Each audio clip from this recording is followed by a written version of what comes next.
C'est pas le temps pour moi aujourd'hui de dire des bêtises parce que je suis branché et au bout du fil, il y a un détecteur de mensonges dont va nous parler M. John Gallianos, polygraphiste.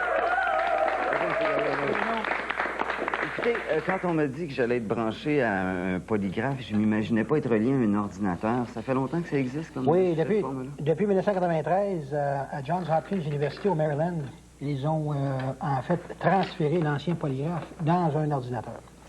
À présent, ça comprend toujours les mêmes instruments, le brossard sanguin, les 2 tubes en caoutchouc et les 2 électrodes ici. Le brossard sanguin, c'est pour prendre la pression. Et on évalue la pression suite du stimuli verbal, des questions. Le tube en caoutchouc qui évalue la respiration et 2 électrodes qui évaluent le degré de sudorification. OK. Comment ça a commencé, cette histoire de polygraphe-là? Il y a dû en avoir un premier à un moment donné. Oui, tout le monde a entendu parler de César Lombroso, le criminaliste italien reconnu. Lui, ce qu'il a fait, c'est qu'il s'est servi d'un brossard sanguin dans le but de déterminer si quelqu'un disait. Et par la suite, d'autres chercheurs ont ajouté un tube en caoutchouc. Nous autres, par la suite, on a ajouté un 2e tube. Et par la suite, M. Keeler a ajouté, lui, 2 électrodes sur les doigts pour la sudorification. Aujourd'hui, on appelle ça un polygraphe. D'accord. Poly qui veut dire plusieurs écrits.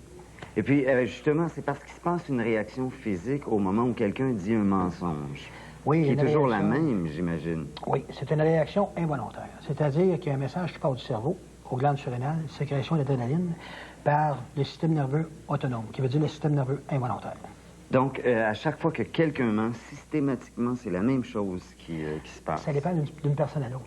Ils sont tous différents. Mais vous pouvez le reconnaître. Grâce au graphique, on peut voir ce qui se passe sur l'ordinateur. On obtient la norme physiologique d'une personne et on compare. D'accord. Et puis, comment ça se passe, un test en polygraphie? La première chose, c'est que le polygraphiste rencontre soit l'enquêteur ou l'avocat qui demande le test. Il faut connaître les faits de la cause. Par la suite, on jase avec la personne, s'assurer qu'elle est apte à suivre le test.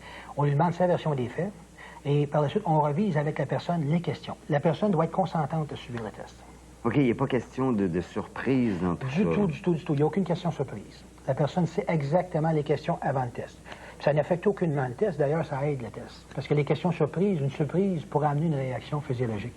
À ce moment-là, la personne connaît exactement la question. Et puis, quel genre de questions, à peu près, dont vous savez? Comme si on enquête un vol qui serait survenu, par exemple, une bague dans le bureau de François, je vous demanderais, savez-vous qui a volé la bague de François? Êtes-vous la personne qui a volé la bague de François? Sommes-nous aujourd'hui, samedi? Il y a des questions de comparaison. Sommes-nous présentement dans la ville de Montréal? Tentez-vous de cacher des informations que les enquêteurs devraient savoir. Ces questions-là sont espacées de 25 secondes. Mais écoutez, moi, juste à m'en parler comme ça, il me semble que je serais d'une nervosité incroyable. Absolument. Puis lorsqu'une personne n'est pas nerveuse, on se pose des questions. Il y a quelque chose qui ne va pas dans ce temps-là. Ça fait que c'est pour ça qu'il y a une préambule. C'est qu'on vérifie sa version à la personne. On lui donne une chance de compter sa version des faits.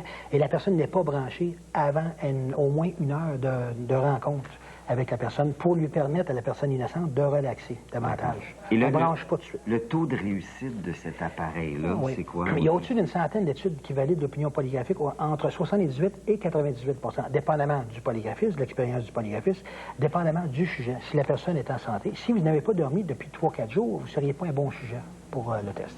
Mais est-ce qu'il y a des gens qui arrivent à déjouer l'ordinateur? Moi, dans mes 20 ans de polygraphie, j'ai jamais rencontré ça. Ce qui est arrivé, il y a eu des cas, j'ai sûrement... tout ce qui touche la nature humaine n'est pas 100 %. Okay? Il y a des gens qui prétendent être capables de marcher sur l'eau, mais ils savent où sont cachés les roches. Okay? Okay. Mais moi, ce que je peux vous dire, c'est ceci. C'est que la meilleure façon de déjouer l'appareil, c'est de ne pas se présenter au test. OK. Aussi simple que ça. Et puis, dans le cas où quelqu'un, par exemple, ne serait pas nerveux du tout, n'aurait pas, peut-être pas conscience de ses actes, est-ce qu'il déjouerait la machine? Très bonne question. C'est que la crainte du dévoilement est un facteur dominant en polygraphie. S'il n'y a aucune crainte du dévoilement, ça ne fonctionne pas. Donc, si j'ai rien fait, puis que je suis nerveux quand même, la machine ne me dira pas qu'il est menteur. Absolument pas du tout. Ce qui peut arriver dans environ 2 à 3 % des cas, le test est non concluant. OK. Bien, je vous remercie beaucoup d'être passé. C'est très intéressant. Merci beaucoup. Bye bye.